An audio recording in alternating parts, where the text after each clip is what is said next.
नमस्कार दोस्तों, तो स्वागत है फिर से मेरे एक बार यूट्यूब चैनल में। तो दोस्तों, इस वक्त जो सबसे बड़ी खबर निकल के आ रही है, संतोष रेणु यादव और खेसारी लाल यादव के बीच में विवाद छिड़ गया है। तो दोस्तों, बने रहेगा वीडियो को अंत तक। मैं बताऊंगा खेसारी लाल यादव और संतोष रेणु के बीच में किस बात के लिए विवाद छिड़ा हुआ है।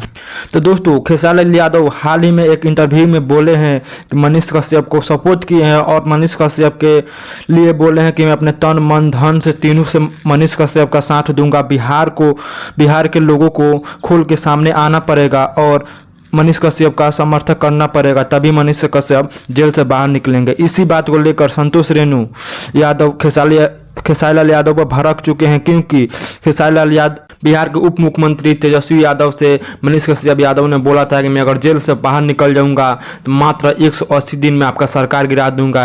इसी को लेकर संतोष रेणु मनीष कश्यप से नफरत करता है और उनका विरोध भी करता है। तो दोस्तों, ऐसे ही वीडियो देखने के लिए बने रहे मेरे यूट्यूब चैनल के साथ। मेरे चैनल पर नए हैं तो मेरे चैनल को सब्सक्राइब करें, साथ में बेल आइकन को दबा दें ताकि हर वीडियो सबसे पहले आप तक पहुँचे। जय हिंद।